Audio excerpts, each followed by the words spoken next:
اعوذ باللہ من الشیطان اللعین الرجیم بسم اللہ الرحمن الرحیم الحمد للہ رب العالمین والصلاة والسلام علی اشرف الانبیاء والمرسلین والشفیع المذنبین ابی القاسم محمد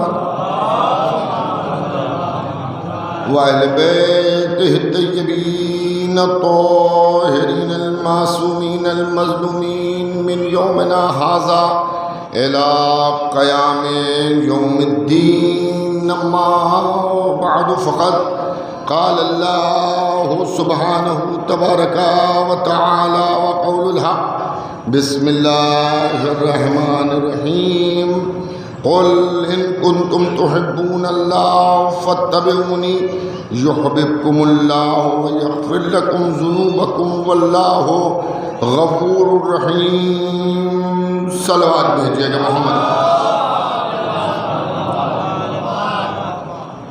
حضرات، یہ مجلس ایصال ثواب جناب وجاہت حسین صاحب مرحوم مغفور کی منعقد ہے کہ جس میں نے قرآن حکیم کی جس آیت کریمہ کو عنوان بیان قرار دیا، اس میں ارشاد رب العزت ہو رہا ہے، رسول کے ذریعے پیغام پہنچایا جا رہا ہے کہ اگر تمہیں اللہ سے دعوی محبت ہے تو تم میری اتباع کرو، اور جب میری اتباع کرو گے تو اللہ بھی تم سے محبت کرے گا اور اللہ تمہارے گناہوں کو معاف کرے گا. یعنی اتباع پیغمبر اسلام میں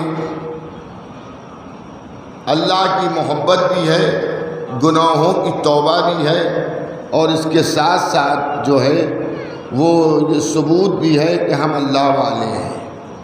عزیزان گرامی، یہ مہینہ جو ماہ شعبان کا مہینہ ہے، اس سے پہلے ماہ رجب کا مہینہ گزرا، یہ دونوں مہینے اللہ کی بارگاہ میں توبہ اور استغفار کے ہیں، اور اللہ ان مہینوں میں مومنین کے گناہوں کو معاف کرتا ہے، اور معصومین سے وہ دعائیں مروی ہیں کہ جن کو پڑھنے سے انسان کے گناہ معاف ہوتے ہیں. عزیزان گرامی، گناہ معاف ہوتے ہیں اور انسان آل محمد کا وسیلہ جب دیتا ہے تو اللہ اس کے گناہوں کو بخش دیتا ہے. ہمارے یہاں مرحومین کے لیے سلسلہ ایصال ثواب الحمدللہ جاری ہے، اور کوئی بھی ہمارے یہاں مرتا ہے تو جب مرتا ہے اسی وقت سے سلسلہ ایصال ثواب شروع ہو جاتا ہے. جنازہ اٹھتا ہے تو امام حسین السلام کے نام نامی کے ساتھ اسے اٹھایا جاتا ہے، ماتم ہوتا ہے، لوگ امام حسین السلام کی مصیبت کو یاد کر کے روتے ہیں، اور اس کے بعد پھر مجلس کا سلسلہ ہوتا ہے، اور پھر بشکل مجلس مرنے والے کو ایصال ثواب کیا جاتا ہے.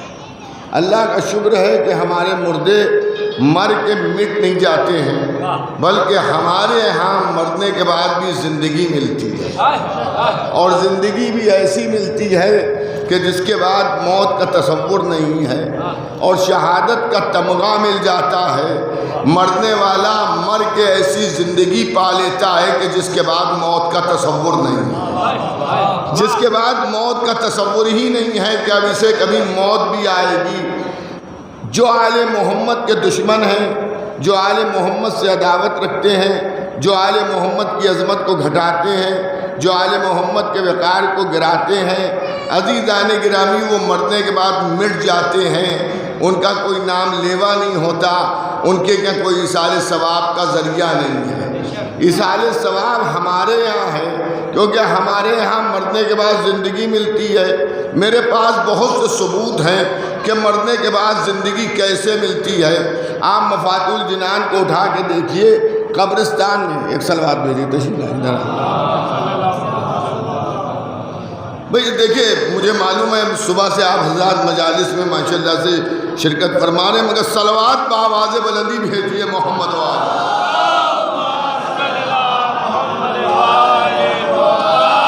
تو ہمارے یہاں سلسلہ ایصال ثواب ہے اور آداب زندگی مرنے کے بعد بھی ہمارے یہاں ہے۔ آپ دعاؤں کی کتابوں کو دیکھیے تو ہمارے یہاں ایک چیز یہ بھی ہے کہ جب آپ کسی قبرستان میں جائیں تو اہل قبور کی زیارت ہے۔ بعض قبرستانوں میں لکھی بھی ہوتی ہے اہل قبور کی زیارت۔ تو اہل قبور کا مطلب یہ کہ جو قبروں میں سو رہے ہیں ان کی زیارت پڑھیے۔ تو یہ ان کی زیارت کا مطلب کیا ہے؟ زیارت کیا ہے؟ زیارت ہے سلام۔ تو سلام زندوں کو کیا جاتا ہے، مردوں کو نہیں کیا جاتا۔ ارے میں کیا عرض کر رہا ہوں، سلام زندوں کو کیا جاتا ہے، مردوں کو نہیں کیا جاتا۔ یہ زیارت اہل قبور بتا رہی ہے کہ جو قبروں میں سو رہے ہیں ولایت آل محمد لے کے سو رہے ہیں، اس لیے سب زندہ ہیں۔ یہ تمہیں دیکھ رہے ہیں، تم انہیں نہیں دیکھ پا رہے ہو۔ ایک اور صلوات بھیجیے گا محمد والے۔ یہ تمہیں دیکھ رہے ہیں، اور یہ سب کاہے سے ملتا ہے؟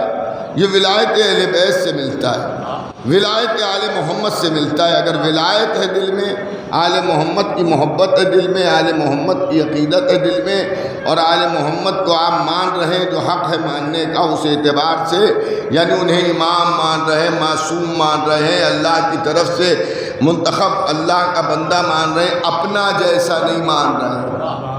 دیکھیے ہمارے ہاں اماموں کی بھی تعظیم ہوتی ہے اور ہمارے ہاں علماء کی تعظیم بھی ہوتی ہے۔ کوئی عالم آ جائے تو آپ اس کی تعظیم کیجیے گا تو نسبت ہے اس عالم کی مولا کی طرف، اس لیے اس کی تعظیم ہوتی ہے۔ اگر مولا کی طرف اس کی نسبت نہ ہو تو وہ لائق تعظیم نہیں ہے۔ لیکن عالم جو ہے وہ عالم ہے، اہل بیت کے برابر نہیں ہے۔ توجہ کیجیے گا، اہل بیت کے برابر نہیں ہے، کیونکہ اہل بیت جو ہے وہ راسخون فی العلم ہیں۔ عالم کا علم کا کمال یہ ہے کہ وہ علم میں ڈوب جائے، لیکن آل رسول اہل بیت کے پیغمبر علم میں پیرے ہوئے ہیں۔ ہو سکتا ہے کہ کوئی صاحب یہ سوال کرے کہ صاحب اس میں فرق کیا ہے؟ ہیں دونوں پانی میں، ڈوبنے والا بھی پانی میں ہے، پیرنے والا بھی پانی میں، نہیں بہت بڑا فرق ہے۔ آپ کہیں گے کیا فرق ہے؟ ارے فرق یہ ہے کہ جو ڈوب رہا ہے وہ پانی کا محتاج ہے، اور جو پیر رہا ہے پانی اس کا محتاج ہے۔ جدھر جاتا ہے راستہ بنا لیتا ہے۔ اب آپ سمجھے، دنیا کا عالم علم کا محتاج ہے، علم اہل بیت کا محتاج ہے۔ ایک اور صلوات بھیج دیجئے محمد و آل محمد۔ کیا کہنا ہے؟ سبحان اللہ۔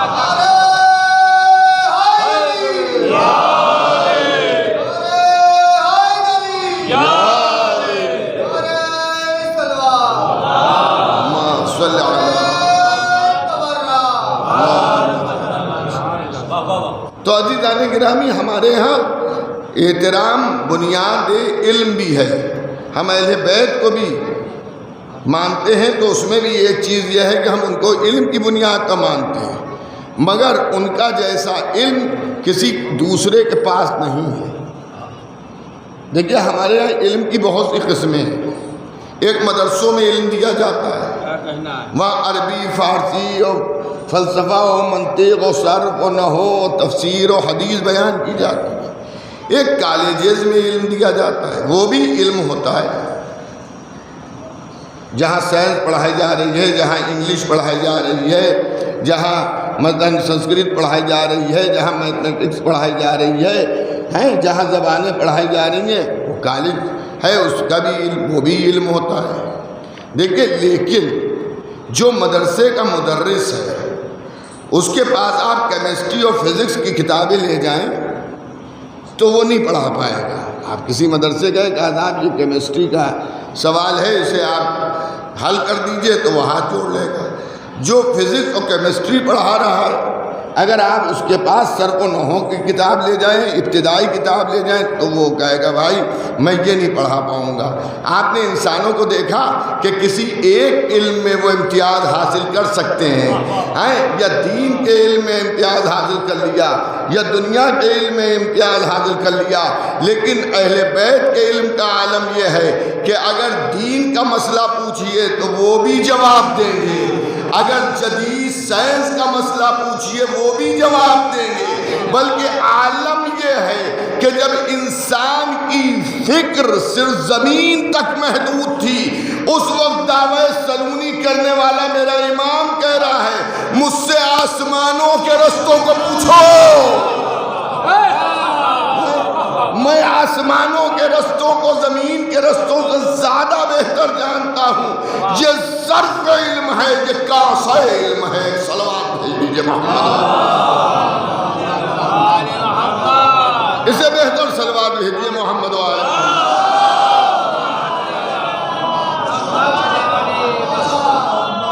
عزیزان گرامی، ہمارے ہاں جو ہندوستان کا نوٹ ہے اس میں مختلف زبانیں لکھی ہوتی ہیں، 5-7 زبانیں لکھی ہوتی ہیں، لیکن آپ یہ بتائیے کہ بہت کم، شاید میرے علم میں تو ایک بھی نہیں ہے، لیکن ہو سکتا ہے دنیا میں ایسے 1-2 لوگ مل جائیں آپ کو جو ان تمام زبانوں کا علم رکھتے ہوں جو ہندوستان کے نوٹ پر لکھی ہوئی ہیں۔ بڑے سے بڑے سیاستداں کو بھی آپ کہیے کہ ٹھیک ہے آپ پورے ملک کی سیاست کو دیکھ رہے ہیں، ذرا نوٹ پر لکھی ہوئی تمام بھاشاؤں کو بتائیے، ہائے ہائے ہائے ہائے، تمام بھاشاؤں کو پڑھ کے سنائیے کہ صاحب یہ دیکھیے اردو میں یہ لکھا ہوا ہے، اور گجراتی میں یہ لکھا ہوا ہے، اور ہندی میں یہ لکھا ہوا ہے، اور سنسکرت میں مثلاً یہ لکھا ہوا ہے، اور تمل میں یہ لکھا ہوا ہے۔ نہیں عزیزان گرامی، میں سمجھتا ہوں 5-7 زبانوں کا علم بھی آج دنیا میں نہیں ہے لوگوں کے پاس، پورا علم نہیں ہے۔ اچھا یہ تو انسانوں کی زبانیں ہیں، باہر بھینس بول رہی ہے، میں نے کہا یہ کیا کہہ رہی ہے؟ انہوں نے کہا بھینس بول رہی ہے، ہمیں کیا معلوم کیا کہہ رہی ہے۔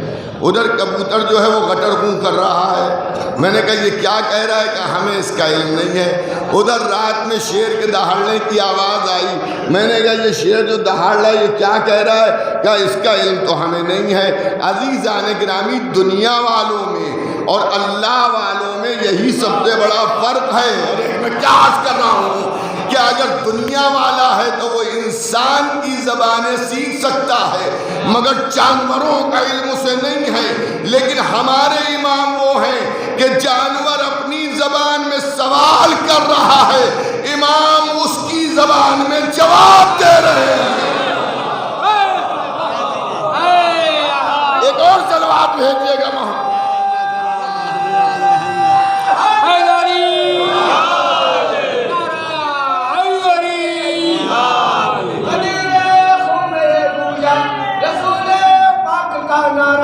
علی مولا، علی ہادی، علی رہبر، علی آقا، علی مرجع، علی مرجع، غدیر خم میں گونجا رسول پاک کا نعرہ، غدیر خم میں گونجا رسول پاک کا نعرہ، علی مظہر یزداں، علی ہے مظہر یزداں، علی ہے قوت پرواں، علی ہے مظہر یزداں، نعرہ حیدری۔ تو بھئی عام انسانوں میں اور مولا عام انسانوں میں اور مولا علی میں جو ہے جو فرق ہے، اس میں ایک فرق یہ بھی ہے کہ عام انسان جو جانور کی آواز سن سکتا ہے مگر سمجھ نہیں سکتا ہے۔ سانپ کیا بول رہا ہے، اور شیر کیا بول رہا ہے، اور ہرن کیا بول رہا ہے، یہ انسان نہیں سمجھ سکتا۔ اور اگر کوئی انسان یہ دعا کر رہا ہے، گزارش کر رہا ہے مولا ہم بھی اس کی زبان کو سمجھ لیں، تو امام نے اس جانور کی طرف اشارہ کیا تو اب وہ عربی بول رہا ہے، اب وہ عربی بول رہا ہے، جانور عربی بول رہا ہے۔ اللہ اکبر، جانوروں کو بھی عربی بلوا دی اماموں نے۔ تو عزیزان گرامی، برادران ایمانی، محبان اہل بیت پیغمبر، انسان انسان ہے اور اہل بیت ہے۔ جتنا بڑا بھی انسان آ جائے وہ اہل بیت کے برابر نہیں ہو سکتا، اہل بیت کے برابر نہیں ہو سکتا ہے، چاہے وہ جتنا بڑا عالم ہو، جتنا بڑا ادیب ہو، جتنا بڑا فلسفی ہو، جتنا بڑا مجتہد ہو، وہ آل محمد کے برابر نہیں ہو سکتا ہے۔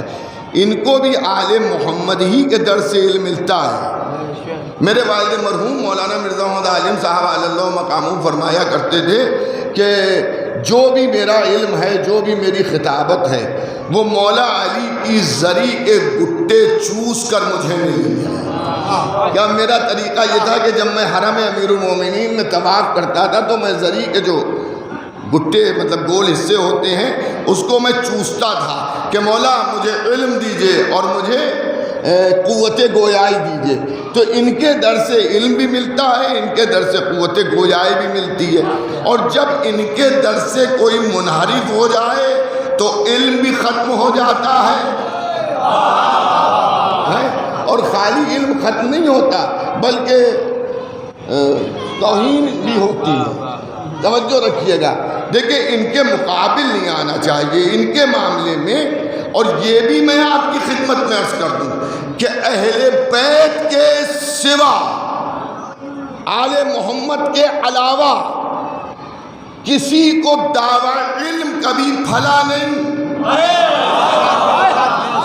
کبھی کسی کو دعویٰ علم پھلا نہیں۔ عام انسانوں کو جانے دیجئے، اگر موسیٰ جیسا نبی بھی برسر منبر یہ سوچ لے کہ سب سے بڑا عالم میں ہوں، تو قدرت کی آواز آئے کہ ابھی تمہارے پاس علم ہی کتنا ہے، ابھی تو خضر سے جا کے پڑھو۔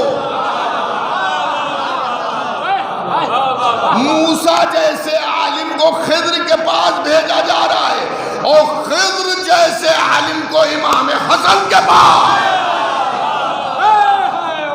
ایک صلوات بھیجیے گا محمد و آل محمد۔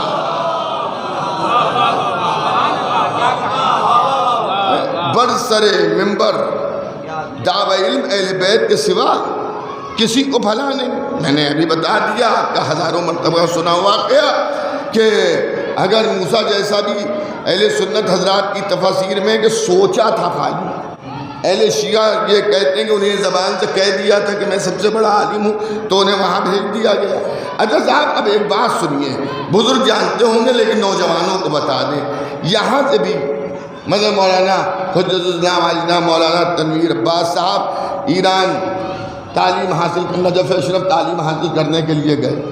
تو جب یہ گئے تو ان کے گھر والوں نے، بھائیوں نے اور سب نے یہ بتایا ہوگا بھائی میرا بیٹا گیا ہے نجف اشرف علم حاصل کرنے کے لیے۔ جب یہ علم حاصل کر کے وہاں سے آئے تو اب آپ حضرات کو اس کی جستجو ضرور ہوگی کہ عراق سے علم حاصل کر کے آئے تو کیا فرق ان میں پیدا ہوا اور کتنا علم حاصل کیا، اور اس کے بعد جب یہ مجلس پڑھی ہوگی تو ہر آدمی ان کو اس نظریے سے دیکھ رہا ہوگا جب پہلی مجلس پڑھی ہوگی کہ بھئی پہلے جب لکھنؤ میں پڑھتے تھے اور اب نجف سے لوٹ کے آئے ہیں تو اب اس میں فرق کیا ہوا۔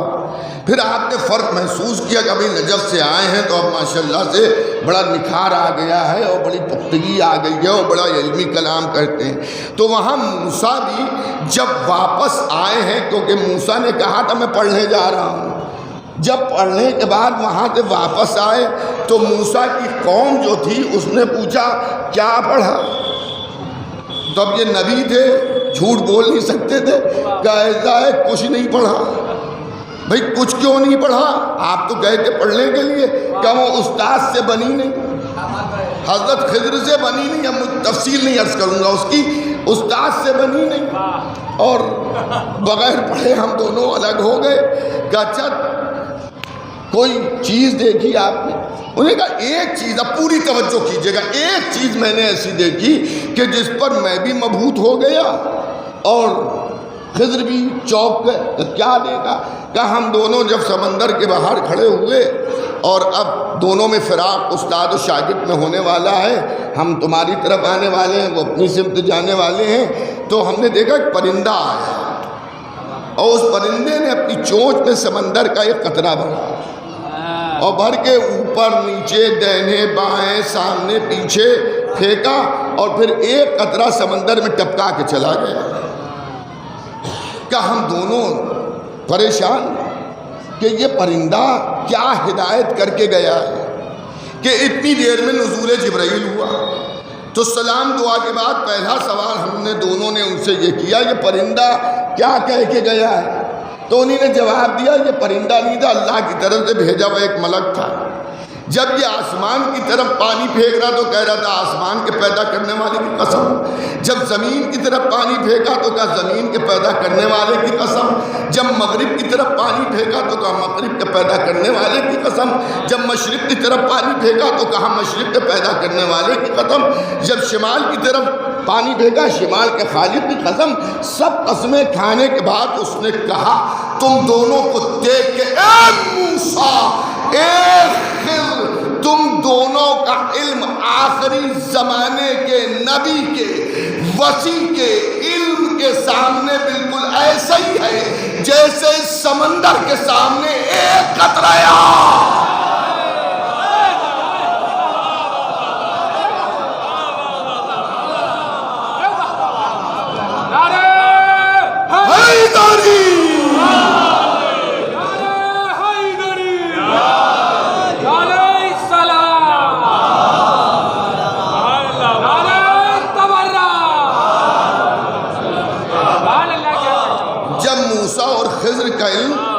علی کے علم کے سامنے ایسے جیسے ایک قطرہ پانی کا اور ٹھاٹے مارتا ہوا سمندر، علی کا علم ٹھاٹے مارتا ہوا سمندر۔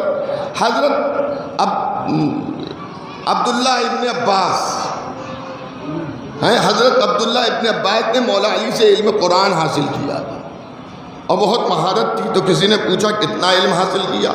کب علی سے میں نے اتنا علم قرآن حاصل کر لیا ہے کہ اگر میری نہار ناقہ کھو جائے تو میں قرآن کی آیتوں کے ذریعے اس نہار ناقہ کو ڈھونڈ لوں گا، تلاش کر لوں گا۔ تو پوچھنے والے نے پوچھا کیا اب تمہارا علم علی کے علم کے برابر ہو گیا؟ کیا اب تم علی کے برابر علم حاصل کر لیا؟ انہوں نے منہ پیٹ لیا، انہوں نے کیسی باتیں کرتے ہو، اتنا علم حاصل کرنے کے بعد بھی میرا علم قطرہ ہے، علی کا علم 7 سمندر کے برابر ہے۔ ایک اور صلوات بھیج دیجئے محمد وآلہ محمد۔ تو عزیزان گرامی یہ اہل بیت ہیں، ان کا علم جو ہے ان کے علم کے برابر دنیا میں کسی کے پاس، ہم جتنا بھی پڑھ لیں اور جتنا بھی کتابوں کو حفظ کر لیں اور رٹ لیں اور کتاب کا کیڑا بن جائیں، مگر ہر علم ہمیں نہیں آ سکتا۔ سب سے بڑا کتب خانہ دنیا کا واشنگٹن میں ہے، کانگریس لائبریری جو ہے سب سے بڑا کتب خانہ واشنگٹن میں ہے، اور اس کے لیے کہا جاتا ہے دنیا کی کوئی بھی کتاب آپ حاصل کرنا چاہیں، آپ انہیں درخواست دیں تو وہ اگر ان کے کیا نہیں ہوگی کتاب تو اسے مہیا کر دیں گے، جہاں سے ہوگی وہاں سے منگا کے وہ دے دیں گے۔ بہت بڑا کتب خانہ ہے عزیزان گرامی، لیکن وہاں بھی یہ دعویٰ نہیں ہے کہ سب کچھ ہے۔ آپ ذرا غور کیجئے، وہ مہینہ بھی آ رہا ہے کہ جس مہینے میں تلاوت قرآن کا بڑا ثواب ہے، رمضان کا مہینہ ہے، تو وہ کتاب وہ کتب خانہ بھی یہ نہیں کہتا کہ دنیا کا ہر موضوع ہمارے ہاں موجود ہے، ہر موضوع کا دعویٰ نہیں کر رہا ہے، لیکن قرآن جو اللہ کی کتاب ہے وہ یہ کہہ رہی ہے ہر خشک و تر موجود ہے، ہر خشک و تر موجود ہے۔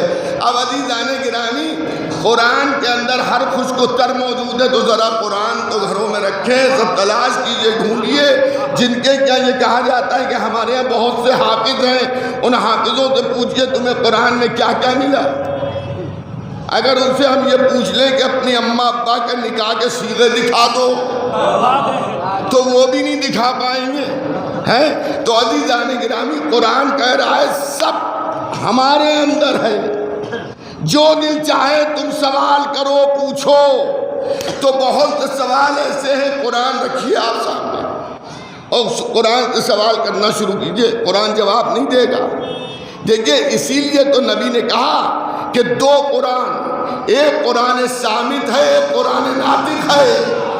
اگر خاموش قرآن کہتا ہے کہ ہر خشک و تر ہے تو بولتے قرآن کے پاس جاؤ۔ 12 اماموں کی پوری زندگیوں میں ایک موقع بھی آپ ایسا نہیں دکھا سکتے کہ جہاں پر کسی ہمارے امام نے یہ کہا ہو مجھے یہ نہیں آتا، بھئی ایک اور تلوار بھیج دیجئے محمد و آل محمد۔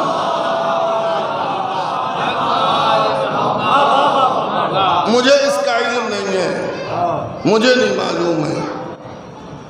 اچھا دو مسئلے ہیں، یہاں مولانا تنویر صاحب بیٹھے ہوئے ہیں، آپ نے ان سے کچھ پوچھا، لیکن ان کو 1 گھنٹے میں لکھنؤ پہنچنا تھا اور مغرب کی نماز کے فوراً بعد انہیں مجلس پڑھنا تھی۔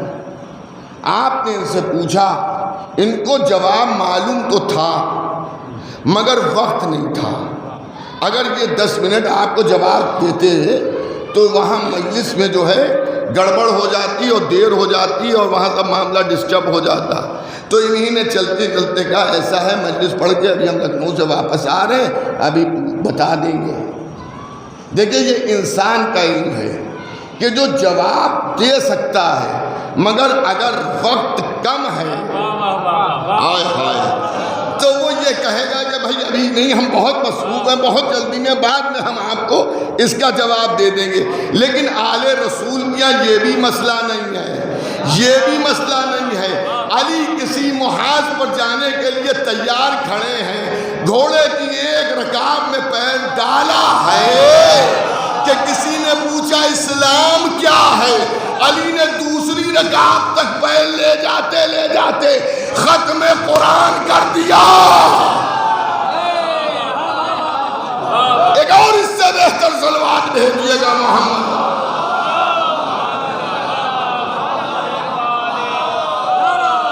حیدری سے بلندر صلوات،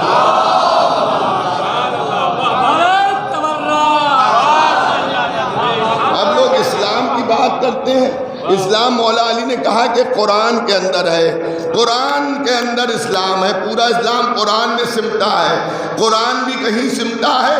تو آئیے مشکل سوال کو علی سے پوچھیں تو عبداللہ ابن عباس فرمائیں گے میں تفسیر بسم اللہ سن رہا تھا کہ دامن وقت تنگ ہونے لگا، نماز فجر کا وقت قریب آنے لگا تو حضرت نے ایک مرتبہ ارشاد فرمایا افسوس ابن عباس، دامن وقت میں اب گنجائش نہیں ہے، مگر میں موضوع کو تمام نہیں کروں گا، اب سن لو، جتنے بھی صحیفے اور جتنی بھی کتابیں اللہ نے نازل کی ہیں سب کا سب قرآن میں ہے۔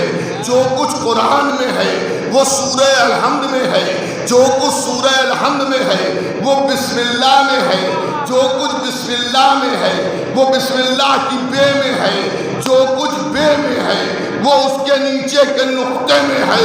اور ایک مرتبہ رکے اور رکنے کے بعد سینہ ٹھوکا، وہ نقطہ یہی علی ہے۔ تو اس کا مطلب یہ ہے کہ اگر ذات علی پھیلے تو اسلام بن جائے، سمٹے تو علی ہو جائے۔ ایک بلندر صلوات بھیجیے گا محمد۔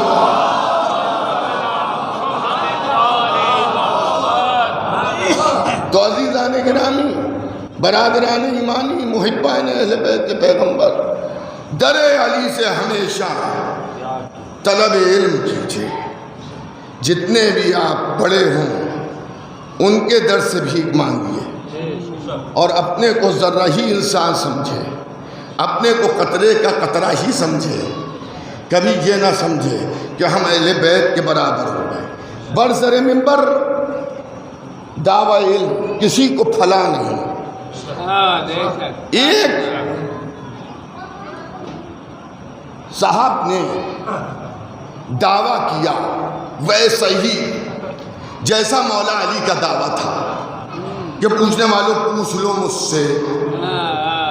آئے ہائے، اب ایک جملہ میں آپ سے عرض کروں آپ کی سماعتوں کے حوالے، کیا کہنا میرے مولا علی کا، مجمع سے یہ کہا کہ مجھ سے پوچھ لو،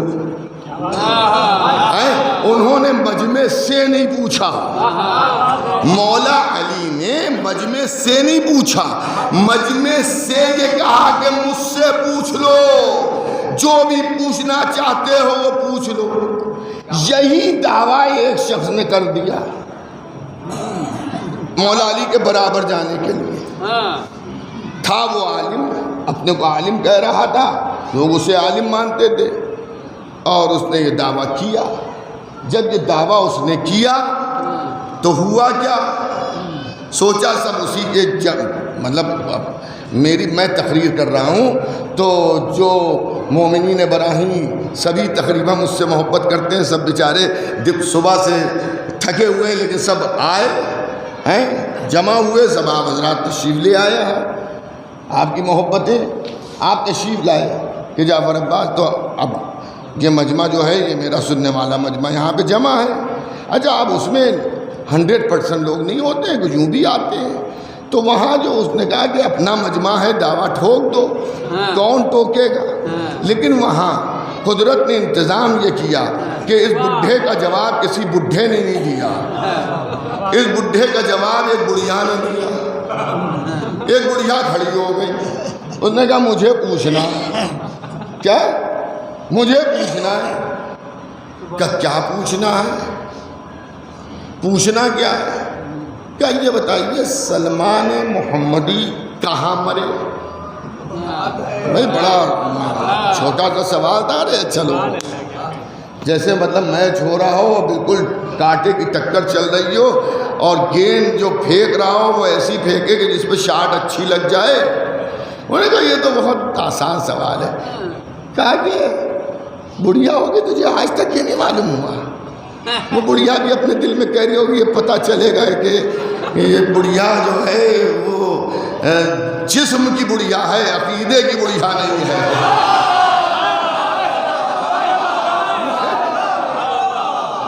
اس کا جسم برا ہو گیا مگر عقیدہ برا نہیں ہوا. اس کو کیونکہ برا لگا کہ میرے مولا کا دعویٰ اس نے کر دیا.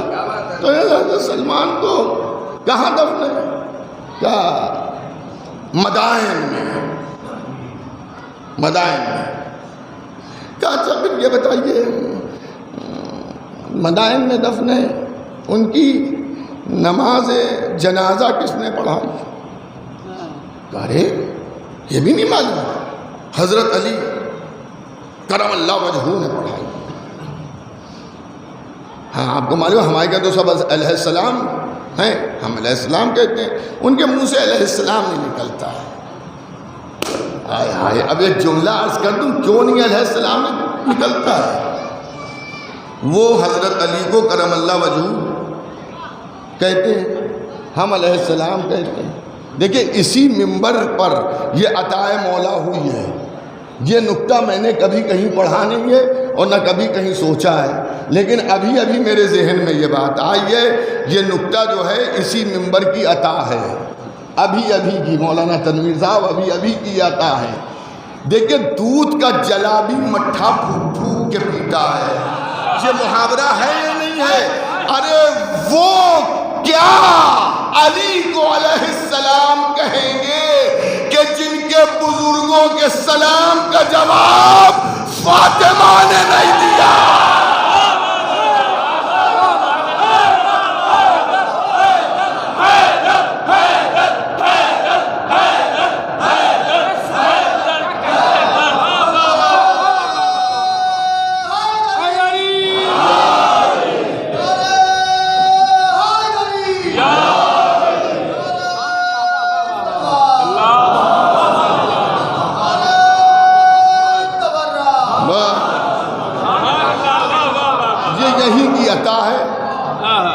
اور نہ میں نے کبھی اس سے پہلے یہ چیز سوچی تھی، اس موضوع پہ پڑھا ضرور مگر یہ چیز نہیں پڑھی.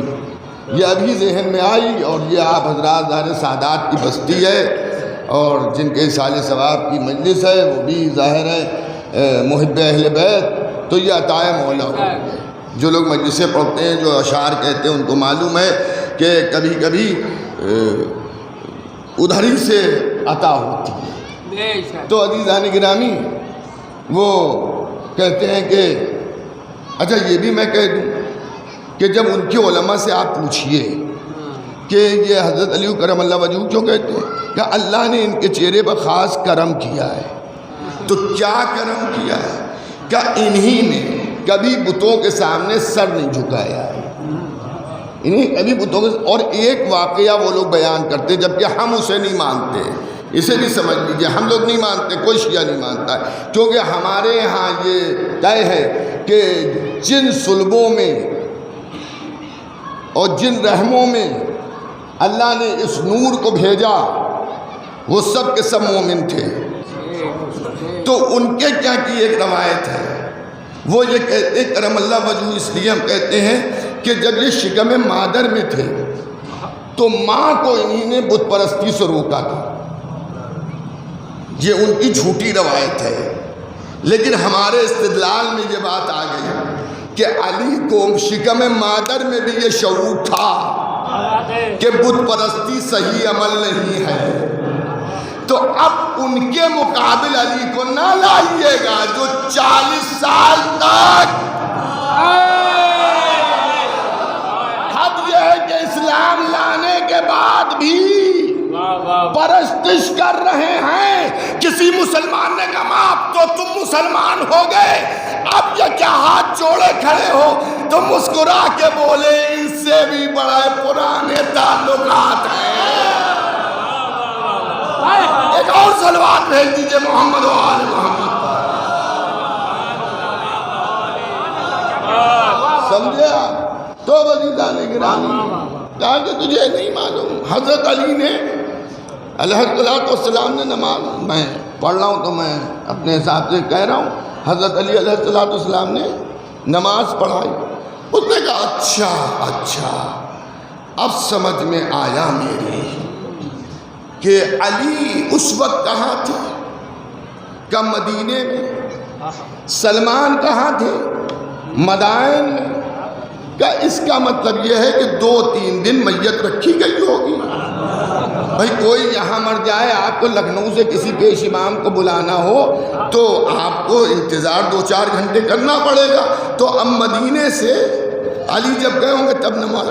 عقیدے کی کمزور, دیکھیں یہ آل محمد کی فضیلت ہے جو سر پہ چڑھ کے بولتی ہے, سر پہ چڑھ کے بولتی ہے کہ اے عقیدے کی کمزور تجھے کیا ہو گیا جو تو یہ کہہ رہی ہے کہ 2-4 دن. ارے علی چشم زدن میں آ گئے, ابو تراب تھے, زمین کو اشارہ کیا, زمین سمٹی, مدینے سے پلک جھپکتے ہوئے علی کہاں گئے, مدائن آ گئے. اب دیکھیے لگتا ہے بڑھیا براہی کی تھی, جیسے یہاں نعرے کے بعد تبرہ ضرور لگتا ہے. اس نے کہا اب نعرہ تو علی کی مدح کا لگ گیا, اب تبرہ بھی ہونا چاہیے ہے. تو اس نے مسکرا کے پوچھا کہ یہ بتائیے, ایک فلسفہ میری سمجھ میں نہیں آیا کہ ایک صحابی رسول کے لیے علی مدینے سے مدائن اعجاز کے ذریعے گئے اور ایک کی میت سڑتی رہی.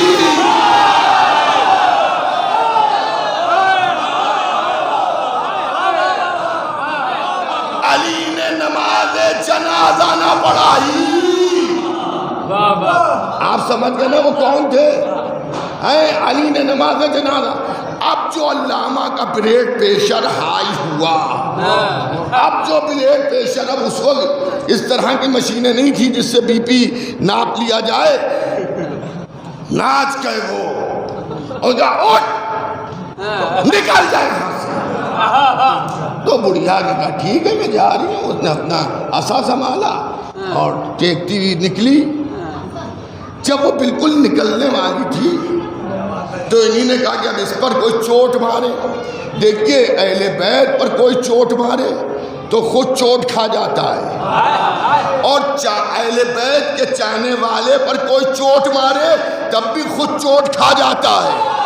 ہائے ہائے ہائے ہائے, میں کیا عرض کر رہا ہوں, وہ چوٹ کھا جاتا ہے اگر اہل بیت کے چاہنے والے پر کوئی چوٹ مارے. تو اب عزیزان گرامی نے کہا روک.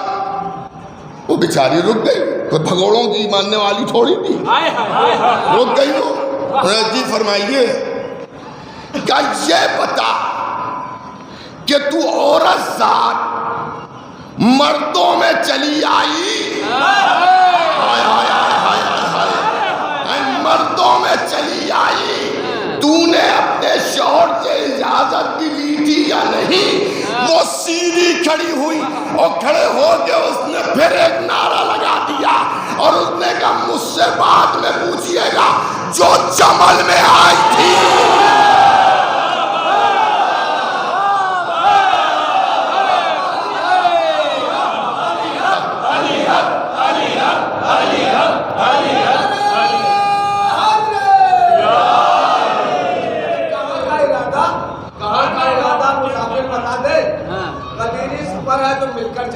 انشاءاللہ کہاں کا ارادہ مسافر بتا دے، قدیری سفر ہے تو مل کر چلیں گے، کیا آسان ہو جائے گا بھائی رستہ، یہ جامع ملا پی کے اڑ کر چلیں گے۔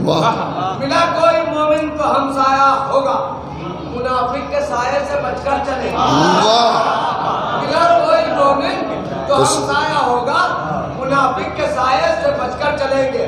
اور علی حق کا رستہ، علی سیدھا رستہ، علی حق کا رستہ، علی سچا رہبر، علی حق کا رستہ، علی سچا مرجع، علی حق کا رستہ، علی سچا ہادی، علی حق کا رستہ، علی سچا مرجع کہ جھوٹوں کی گلیوں سے بچ کر چلیں گے۔ اور امام زمان کی، ہمارے امام کی اور کسی اہل غیرے نہ تو غیرے کی نہیں، امام زمان کی اطاعت ہے واجب، یہی حق ہے مومن ہی حق پر چلیں گے۔ اور بلائے علی کے جو ساگر چلیں گے، منافق میں نیزہ و نشتر چلیں گے۔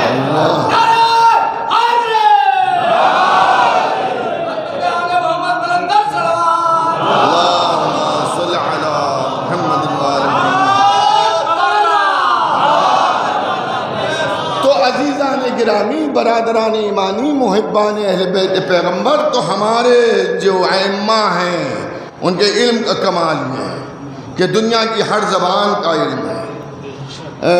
اب میں خالی کہہ رہا ہوں تو ایک واقعہ بھی آپ کو سنا دوں کہ کہیں پر اگر کبھی کوئی بات پڑے، اور ظاہر ہے یوٹیوب پہ بھی غالباً یہ مجلس جا رہی ہے یا جائے گی، تو کبھی کوئی سوچے کہ شیعہ تو یوں ہی کہتے ہیں، نہیں یوں ہی نہیں کہتے ہیں۔ ایک دن مولا علی مسجد میں بیٹھے ہوئے ہیں اور آج بھی وہ دروازہ ہے مسجد کوفہ میں کہ جہاں سے اژدہا آیا تھا۔ اب جو اژدہا آیا تو نہ پوچھئے لوگ دہل گئے، رستہ دینے لگے، علی بڑے اطمینان سے بیٹھے رہے۔ اب وہ اژدہا ممبر کے قریب آیا اور ممبر کے قریب آ کے اس نے اپنے سر کو اونچا کیا۔ اب جو اونچا کیا تو لوگ دہل گئے کہ یہ کہیں علی پہ حملہ نہ کر دے، اور اس کے بعد اس نے مولا علی کے زانوں پر اپنے سر کو ٹیک دیا۔ علی نے بھی اس کے سر پر ہاتھ پھیرا، اور اب علی اس سے ایسی گفتگو کر رہے ہیں کہ جیسے انسان سے گفتگو کی جا رہی ہے، انسان سے گفتگو کی جا رہی ہو، اور اس سے کلام کر رہے ہیں، اس سے گفتگو کر رہے ہیں۔ اور اس کے بعد وہ اپنی گفتگو کر کے اب جانے لگا تو لوگ پھر گھبرائے، تو مولا نے کہا گھبراؤ نہیں، یہ کسی کو اذیت نہیں دے گا۔ لوگوں نے کہا یا علی یہ آیا کیوں تھا؟ کہا یہ سوال پوچھنے آیا تھا۔ ہائے ہائے ہائے ہائے، یہ سوال پوچھنے آیا تھا۔ میں جس طرح سے انسانوں کا امام ہوں، رہبر ہوں، ہادی ہوں، اسی طرح کے جانوروں کا بھی امام ہوں۔ اس کا مطلب یہ علی جانوروں کا بھی امام ہے، جو علی کو امام نہ سمجھے وہ جانوروں سے بھی بدتر ہے۔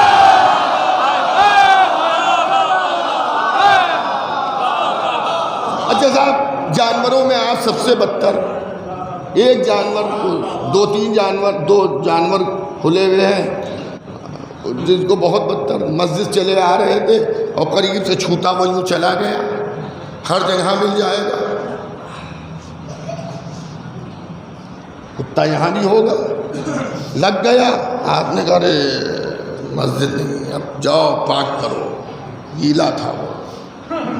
ہاں یہ سب ہوتا ہے، اگر سوکھا بھی لگ جائے تب بھی آپ کو کراہیت آتی ہے، ہاں سوکھا لگ جائے تب بھی کراہیت آتی ہے۔ لیکن وہ جانور بھی نجس ہونے کے باوجود نجس ہے، مگر اسے اہل بیت کی معرفت ہے۔ اور دیکھیے آپ حضرات تبرعی ہیں، کبھی بھی اس کو بھی دشمن اہل بیت سے تشبیہ نہ لیجیے گا۔ اس جانور کو کبھی کبھی بیماری ہو جاتی ہے، اس کے زخم نکل آتے ہیں، سر میں زخم ہو جاتا ہے، گلے پر زخم ہو جاتا ہے، تو بہت گھن آتی ہے دیکھتے ہوئے، اور وہ بھی ادھر ادھر دوڑا کرتا ہے، اور پھر بیمار بہت زیادہ بیمار ہوتا ہے، بڑا سا زخم ہو جاتا ہے۔ چھٹے امام کے زمانے میں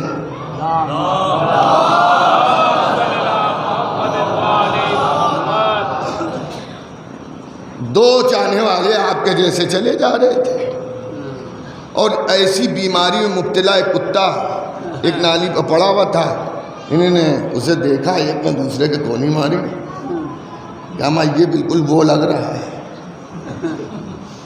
وہ آپ سمجھ گئے؟ ارے وہ لگ رہا ہے، بالکل وہ لگ رہا ہے، یہ کہتے ہوئے ہنستے ہوئے اپنے چلے گئے، مولا کی خدمت میں گئے، مولا سے باتیں کرنے لگے۔ تھوڑی دیر کے بعد دیکھا کہ وہ کتا دور پہ آ کے کھڑا ہے، اور وہ کچھ اپنی زبان میں کہہ رہا ہے۔ امام نے ان دونوں کی طرف دیکھا، یہ تمہاری شکایت کر رہا ہے، یہ تمہاری شکایت کر رہا ہے۔ کہا مولا میری شکایت کیا کر رہا ہے؟ ابھی تم آ رہے تھے تو تم نے اس کی تشبیہ اس سے دی تھی جو میری جدہ کا قاتل ہے، اس سے تشبیہ دی تھی تم نے؟ کہاں مولا اس سے دی تھی؟ کیا یہ مجھ سے یہ پوچھ رہا ہے کہ یہ بتائیے کیا میں نے آپ کی جدہ کا حق غصب کیا ہے؟ کیا میں نے آپ کا حق غصب کیا ہے؟ کیا نہیں غصب کیا ہے؟ کیا جب نہیں غصب کیا ہے تو اس نے میری تشبیہ اس سے دی ہے جس نے آپ کی جدہ کا حق غصب کیا ہے۔ میں اس کا دامن روز محشر پکڑوں گا۔ اب ذرا غور کیجئے، جسے کتے بھی نہ پوچھے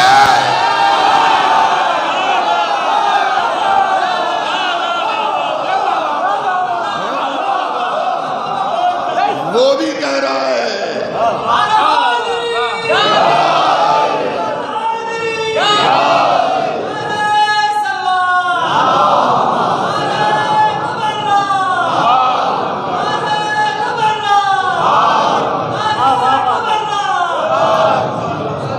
ہاں تو عزیزان گرامی، برادران ایمانی، محبان اہل بیت پیغمبر، تو جانوروں کی آواز بھی یہ جانتے ہیں۔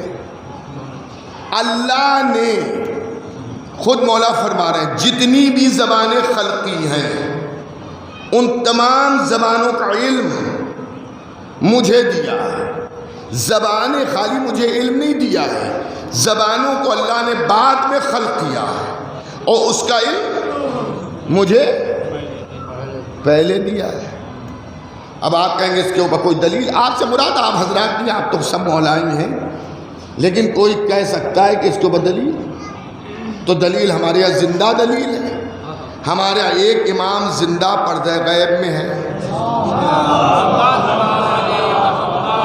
ہمارے ایک امام پردہ غیب میں ہے۔ ابھی کل 14 شعبان ہے اور پرسوں 15 شعبان ہم جشن ولادت مناتے ہیں، تو وہ زندہ ہیں۔ 15 شعبان کو ایک اہم کام آپ کرتے ہیں۔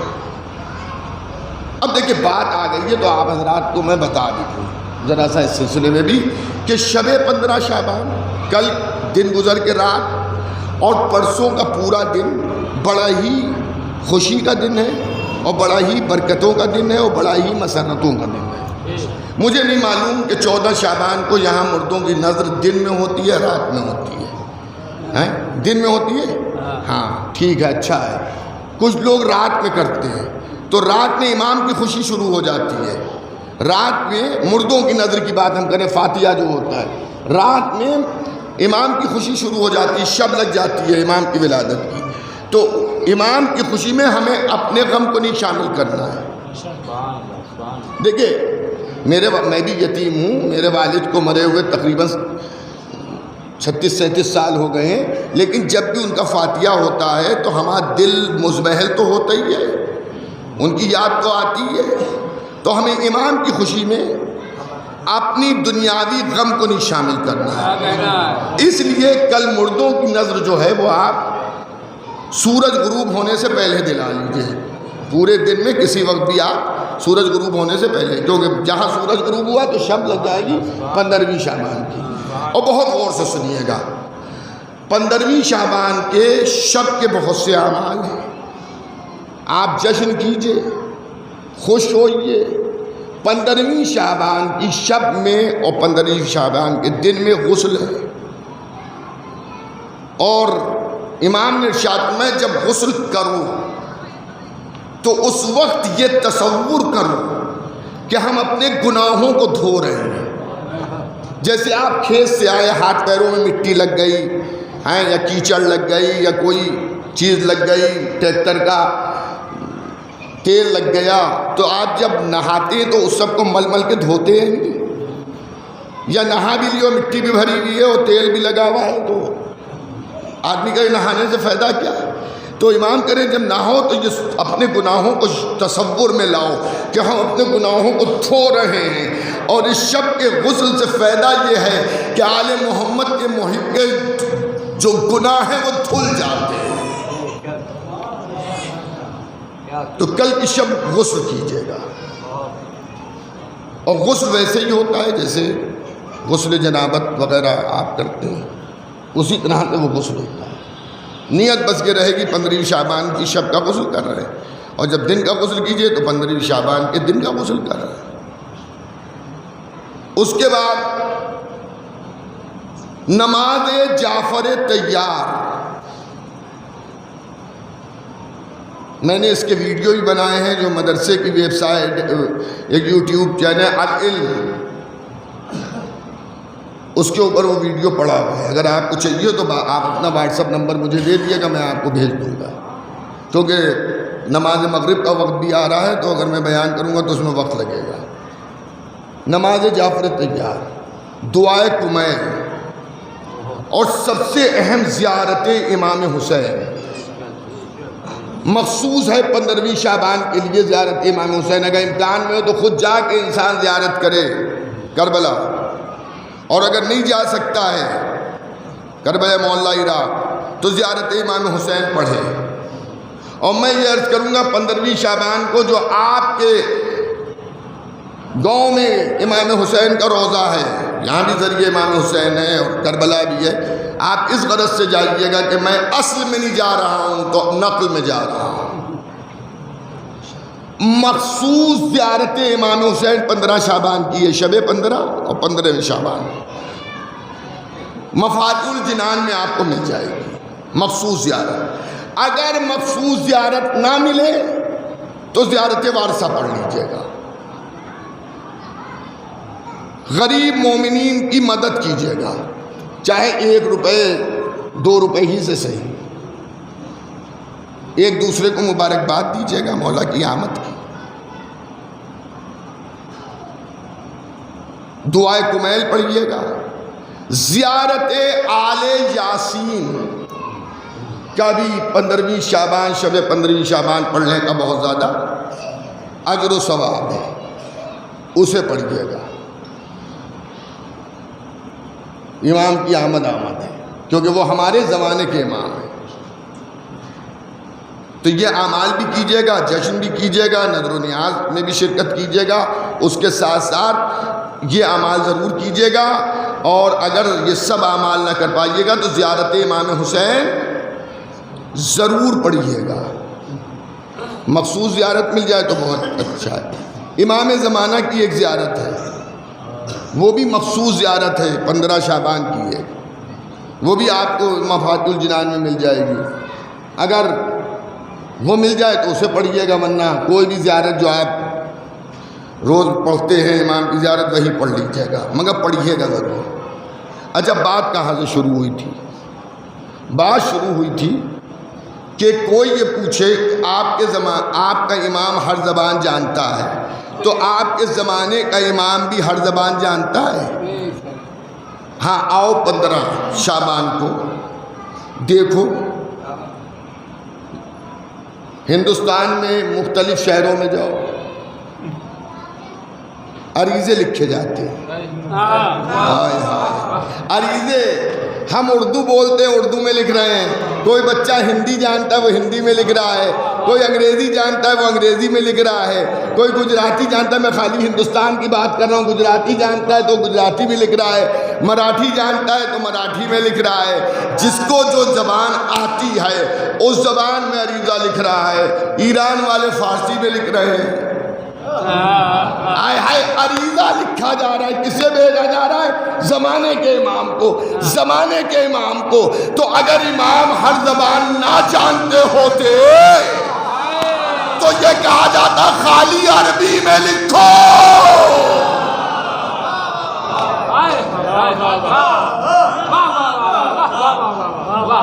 تو یہ دلیل ہے نہیں ہے کہ امام ہر زبان جانتے. ارے ہمارا امام تو وہ ہے جو بغیر لکھی زبان بھی جانتا ہے, بغیر لکھی زبان بھی جانتا ہے. مومنین براہی اگر آپ میں کوئی ایسا ہو جو لکھنا پڑھنا نہ جانتا ہو وہ بھی عریضہ لکھے, وہ بھی عریضہ ڈالے. آپ کہیں گے مولانا ہم لکھنا پڑھنا ہی نہیں جانتے تو ہمیں کسی سے لکھوانا پڑے گا. نہیں, کسی سے نہ لکھوائیے, عریضہ ڈالیے. کیا یوں ہی عریضہ ڈال دیں بغیر لکھے؟ ہاں بغیر لکھے ڈال دیجئے. عریضے کو ہاتھ میں لیجئے, جو جو لکھنا تھا وہ ذہن میں سوچتے رہیے. آپ کی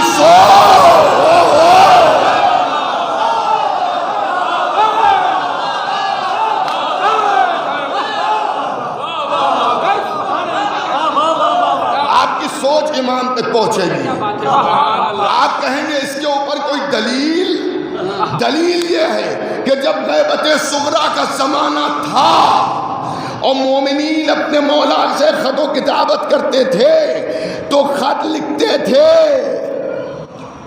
اب جو بزرگ ہیں, آپ کا کوئی لکھنؤ میں رہ رہا ہے, میں آیا, آپ نے کہا مولانا خط ہم دے رہے ہیں آپ دی آئیے گا. آپ خط لکھنے بیٹھے تو کبھی کبھی ایسا ہوتا تھا کہ کچھ باتیں لکھی, کچھ ذہن میں رہ گئی, لکھنا بھول گئے. اب وہ دوسرا خط جب بھیجیں گے تو اس میں لکھیں گے. تو مولا صاحب الزمان کی خدمت میں بھی جو لوگ خط بھیجتے تھے وہ کبھی کبھی کچھ لکھنا بھول جاتے تھے. تو امام کا جواب اس طرح سے آتا تھا, جو سوال تو نے لکھے ہیں ان کے جواب یہ ہیں, اور جو لکھنا بھول گیا ان کے جواب یہ ہیں.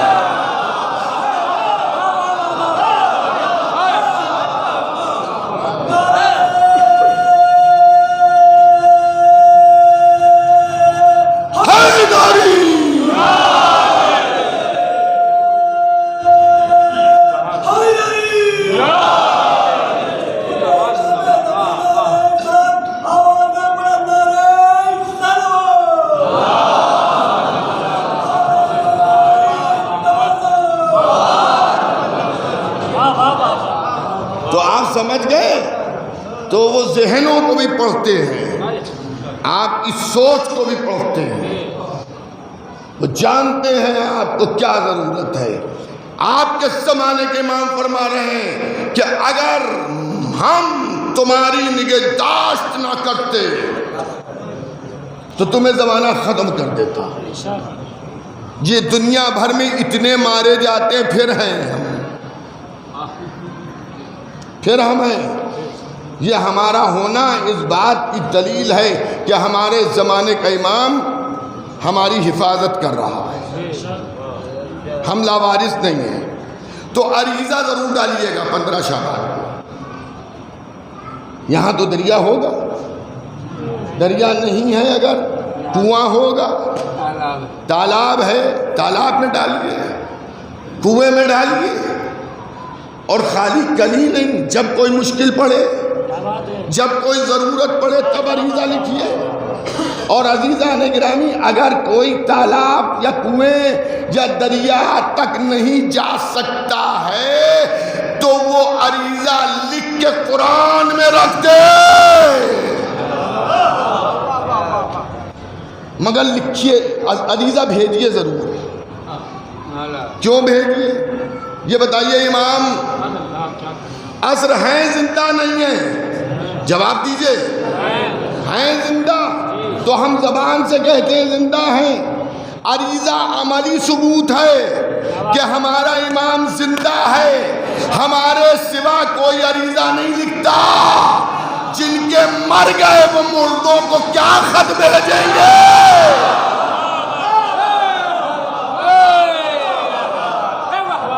ہمارے امام زندہ ہیں تو یہاں خط و کتابت ہوتی ہے.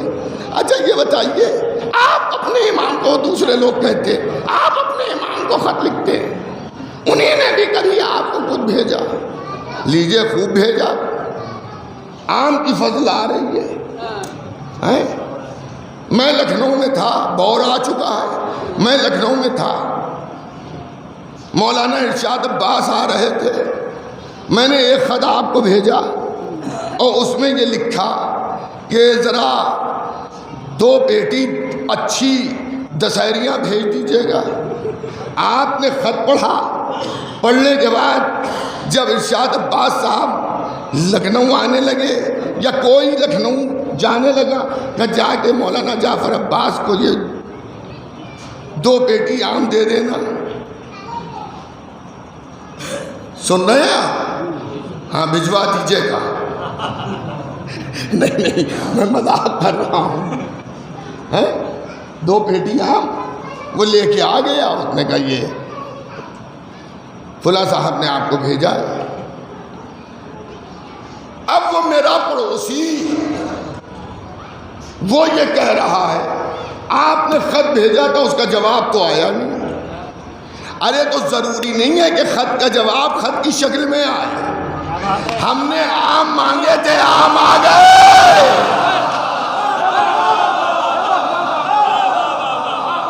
اب ضروری نہیں ہے کہ عریضے کا جواب عریضے سے آئے. ہم نے جو دعائیں مانگی تھی وہ پوری ہو گئی. عریضہ پہنچ گئے. حیدری حیدری.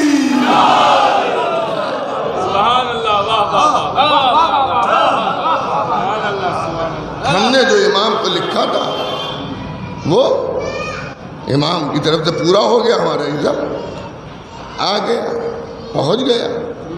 ان کو دیکھیے عریضے بھیجتے ہیں, بعد میں وہ کاغذ پانی پر تیرتے ہیں. یہ کہتے ہیں وہاں پہنچ گئے. ارے اب تو الیکٹرانک زمانے میں سمجھ لو. مولانا تنویر صاحب کو عراق جانا تھا. مجھ سے کہا کہ بھائی کوئی عراق جانے کا قافلہ ہو تو مجھے اطلاع کیجیے گا, میں جاؤں گا. اتفاق سے مجھے ایک صاحب ملے کہ ہم کل مثال کے طور پہ جا رہے ہیں عراق. میں نے کہا ہے آپ نے بالکل عین وقت پہ بتایا. اگر آپ پہلے بتاتے تو مولانا تنویر عباس صاحب بھی جانا چاہ رہے تھے, ہم آپ کو ان سے بتا دیتے. انہوں نے کہا ان کا پاسپورٹ ہے. ہم نے کہا پاسپورٹ تو نہیں ہے یہاں میرے پاس, پاسپورٹ نہیں ہے. کہ مولانا جلدی سے آپ ان کے پاسپورٹ کی کاپی منگا لیجیے. میں نے کہا تو آپ کیا کروا دیں گے ویزا؟ کہ یہاں تعلقات ہیں, ہم ابھی فیکس کر دیں گے, ابھی ہو جائے گا. میں نے ان کو فون کیا. میں نے کہا بھئی ایسا ہے جلدی لکھنؤ آئیے پاسپورٹ لے کے, پاسپورٹ لے کے جلدی آئیے. آپ کا عراق کا کام ہو گیا ہے اور یہ بھی خوش ہو گئے. وہ صاحب بیٹھے سننے, انہوں نے کہا پاسپورٹ لے کے آئیے مولانا, دیر ہو جائے گی آنے میں, 1-2 گھنٹے لگیں گے. ہم نے کہا کم سے کم 2 گھنٹے تو پکڑ ہی لیجیے بھئی, فوراً تھوڑی آدمی گاڑی میں بیٹھ جائے گا, 2 گھنٹے لگیں گے. کہیں نہیں ان سے کہیے کہ اس کا فوٹو کھینچ کے بھیج دیں. انہی نے پاسپورٹ کا فوٹو کھینچا اور مجھے واٹس اپ کر دیا. میں نے اس کی کاپی نکال کے انہیں دے دی. انہی نے وہ کاپی دلی بھیج دی. ان کا ویزا لگ گیا, پاسپورٹ انہی کے پاس رہا. ارے کیا سن رہے ہیں؟ پاسپورٹ انہی کے پاس رہا مگر کام ہو گیا. عریضہ یہیں رہا، حاجتیں پہنچ گئی۔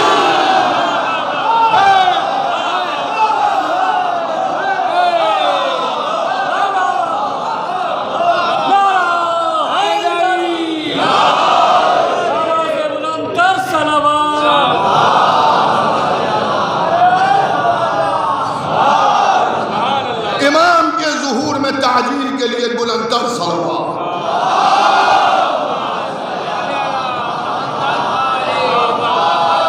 اب حضرات دامن وقت میں گنجائش نہیں ہے، کیونکہ مغرب، اذان مغرب کا وقت قریب ہے اور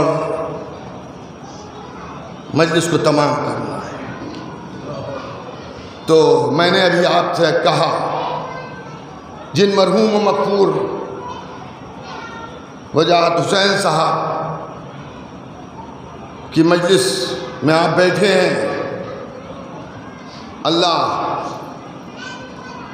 ان کے پسماندگان کو، ان کی اولادوں کو سلامت رکھے کہ انہوں نے اپنے والد کے ایصال ثواب کے لیے آج پورا دن اہتمام کیا۔ عزیزان گرامی، مغرب کے بعد بھی ایک مجلس ہے جسے غالباً شبر صاحب آپ ہی کے وطن کے ہیں، بہت اچھی مجلسیں پڑھتے ہیں، آپ حضرات سن چکے ہوں گے، پورے ہندوستان میں جایا کرتے ہیں مجلسیں پڑھنے کے لیے، آپ انہیں بھی سماعت فرمائیے گا۔ عزیزان گرامی، کل امام حسین کو ضرور یاد کیجیے گا، پرسوں تو روز یاد کیجیے، 15 شعبان کو مخصوص طور پہ۔ اور آپ کو معلوم ہے امام جب آئیں گے تو اپنے جد حسین شہید کے خون کا انتقام لیں۔ حضرت مختار نے جو انتقام لیا تھا وہ خون حسین کا انتقام نہیں تھا، بلکہ خود حضرت مختار فرما رہے ہیں کہ میری کیا مجال کہ میں خون حسین کا انتقام لوں۔ حسین کے قافلے میں جو سواریاں تھیں ان کے جسم سے بہنے والے خون کے ایک قطرے کا بھی میں نے انتقام نہیں لے پایا۔ وہ وارث حسین آخری حجت انتقام لے۔ ہر شب جمعہ، آج شب جمعہ ہے نا، آج شب جمعہ ہے، ہر شب جمعہ آپ کے زمانے کا امام اپنے جد اعلیٰ کی قبر پہ جاتا ہے اور قبر زیارت امام حسین کر کے کہتے ہیں، اے میرے جد مظلوم، غیبت کا پردہ اٹھنے کو دیجئے۔ جزاک اللہ، جزاک اللہ۔ آپ نے فضائل میں میری حوصلہ افزائی کی ہے، اب مصائب میں اس ماں کے دل کو سکون دیجئے جس کی پسلیاں ٹوٹی ہوئی ہیں۔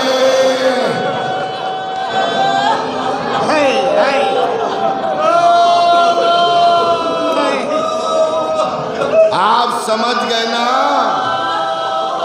اے سادات، آپ کی بھی وہ جدہ ہیں، آپ کی بھی وہ جدہ ہیں۔ ارے یہاں بیویاں بھی مجلس سننے آتی ہیں۔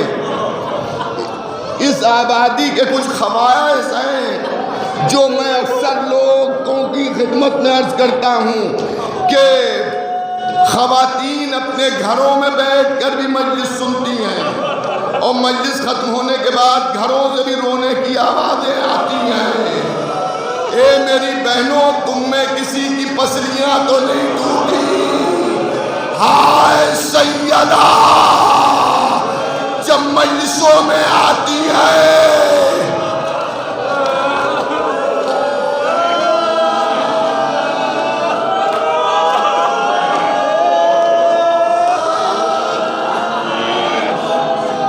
ٹوٹی پسلیوں والی ماں پر سلام۔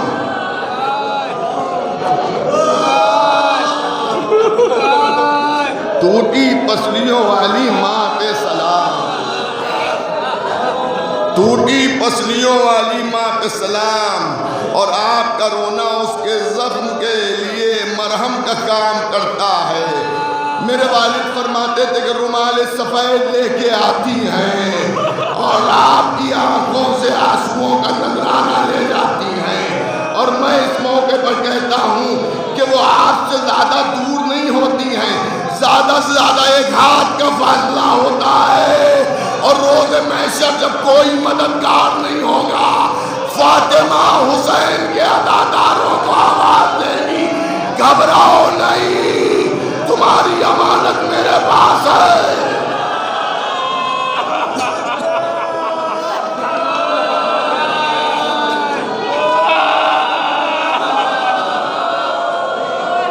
تمہاری امانت میرے پاس ہے، امانت تمہاری میرے پاس ہے۔ اور وہ مجلس حسین میں نکلے ہوئے آنسوؤں کے قطرے ہوں گے جو بی بی زہرا اپنے پاس محفوظ رکھے ہیں، مرنے کے بعد یہ رونا کام آئے گا، لیکن سیدہ ہم کسی لالچ میں نہیں روتے ہیں، ہم آپ کے بیٹے کو لائق گریہ سمجھتے ہیں۔ لیکن امام حسین کو آپ سے کتنی امید تھی کہ جب رخصت آخر کو آئے تو جہاں یہ کہا کہ میرے شیعوں کو میرا سلام کہہ دینا، ان سے کہہ دینا جب ٹھنڈا پانی پیے تو میری پیاس کو یاد کر لے، تو امام فرماتے سجاد میرے چاہنے والوں سے یہ بھی کہہ دینا جب مجھ پر روئیں تو اپنی آوازوں کو بلند کر کر کے روئیں، اس لیے کہ مجھے رولا رولا کے مارا گیا۔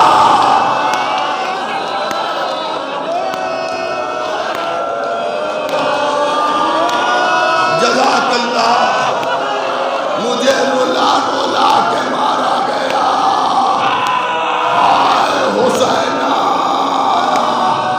ہائے حسین، ہائے حسین، رولا رولا کے جسے مارا گیا۔ اس وقت حسین کا دل بہت رویا، مگر حسین رو نہیں پائے۔ جب عباس نے کہا آقا میرا سلام آخر لیجئے، حسین کھڑے قد سے زمین کربلا پر گر گئے اور کمر کو پکڑ لیا۔ دیکھیے کسی کی شہادت پر امام حسین نے اپنی کمر کو نہیں پکڑا۔ حد یہ ہے کہ علی اکبر کی شہادت پر بھی حسین نے کمر کو نہیں پکڑا، یہ نہیں کہا میری کمر ہمت ٹوٹ گئی، عباس میری کمر ہمت ٹوٹ گئی۔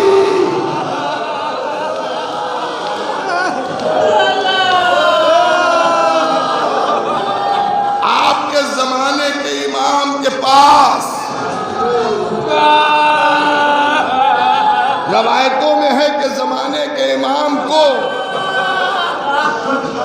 غیبت کا پردہ اٹھنے کا علم کیسے ہوگا کہ غیبت کا پردہ اٹھ گیا؟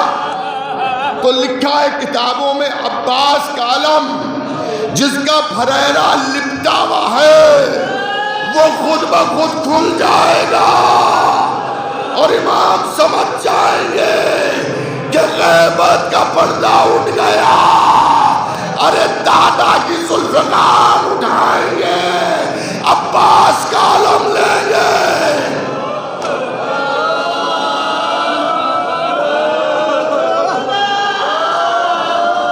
ہمارے عزاخانوں میں بھی علم عباس ہوتا ہے، ہم بھی علم عباس اٹھاتے ہیں، اس پہ خون کی چھینٹوں کا نشان ہوتا ہے، وہ اصل خون نہیں ہوتا، رنگ کی چھینٹیں ہوتی ہیں جس سے یہ ظاہر ہوتا ہے کہ عباس کا پھریرا صحیح خون سے رنگین ہو گیا تھا۔ چاہنے والے جب دیکھتے ہیں تو چیخیں مار مار کر روتے ہیں، اے عزاداروں تو امام کے پاس علم ہے، اس کے پھریرے پہ عباس کا خون بھرا ہے۔ ارے جب پھریرا کھلے گا آپ کے زمانے کا امام تڑپ جائے گا، ہائے عباس۔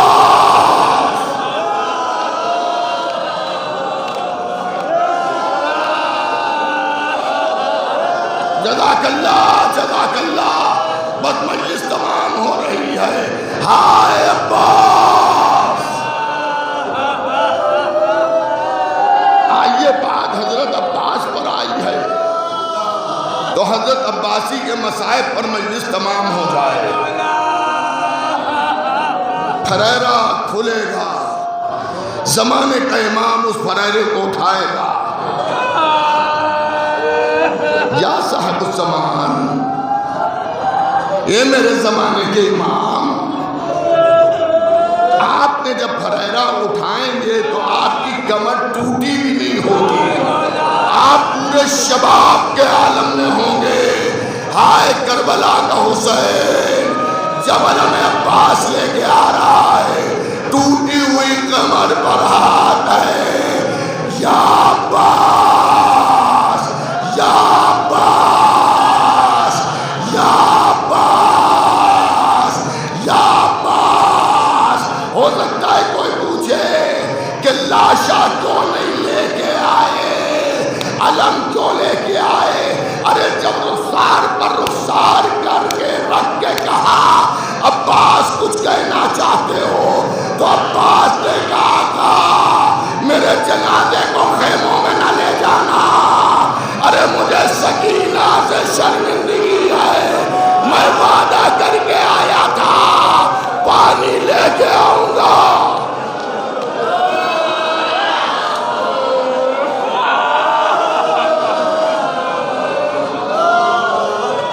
سنیے, کلیجہ پھٹ جائے گا. صدام ملعون کے واصلے جہنم ہونے کے بعد جو پانی قبر عباس کا طواف کر رہا ہے وہ تبرک کے طور پہ زائرین کو ملتا ہے. ایک زائر عباس کے قدموں تلے کا پانی ایک شیشی میں بھر کے شام لے گیا اور ذریعے عباس سے مس کر کے شام آیا, اور آنے کے بعد سکینہ کی ذری کو پکڑا,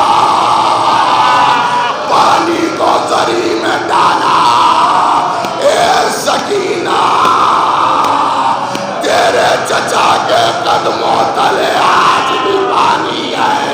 اے بچی, یہ عباس کی قبر کا پانی.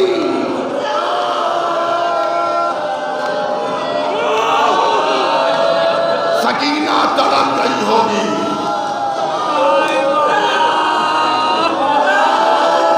حسین فرماتے ہیں عباس میں نے تمہارا کہا سن لیا, اب تم بھی میرا کہا پورا کر دو.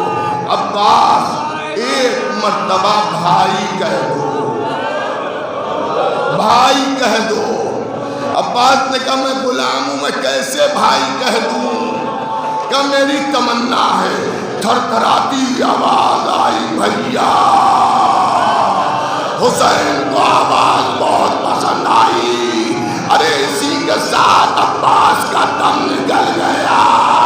اے عباس, مجھے معلوم ہے شیر کو ترائی میں نیند آتی ہے, تم علی کے شیر ہونا, ترائی میں سو گئے.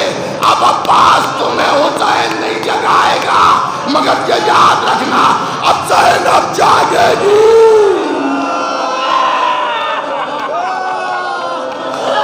اب سکینہ جاگے گی. عباس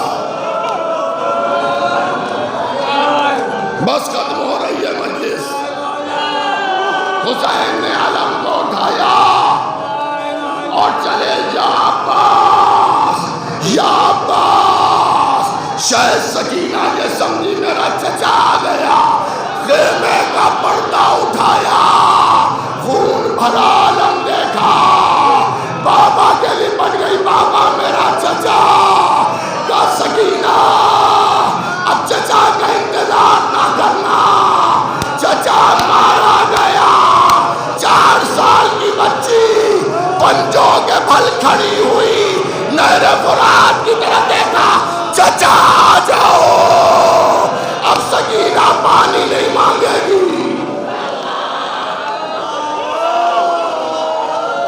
بس ختم ہے مجلس. چچا پانی اب سکینہ نہیں مانگے گی. حسین نے کہا اب عباس واپس نہیں آئے گا. بس 2-3 جملے سن لیجئے. تھوڑی دیر کے بعد حسین بھی شہید ہو گئے. جب حسین شہید ہو گئے تو خیموں کی طرف لوگ مشالے لے کے بڑھے. صاحب مقاتل لکھتے ہیں کہ زینب پنجوں کے بل کھڑی ہو کر اپنے منہ پہ تماچے مار رہی ہے اور کہہ رہی ہے بہنوں کے سر سے چادریں اتر گئی. عباس آؤ.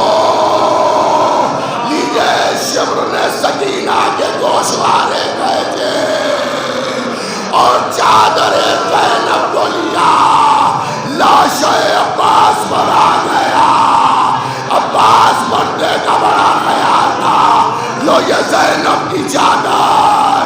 ارے سکینہ سے بڑی محبت تھی. یہ سکینہ کے گوشوارے. لاش عباس تڑپنے لگا. ارے جب دادیانہ زینب کے پڑے تڑپ کے گیا ہے عباس. سکینہ جب تماچے گائے ہائے چچا عباس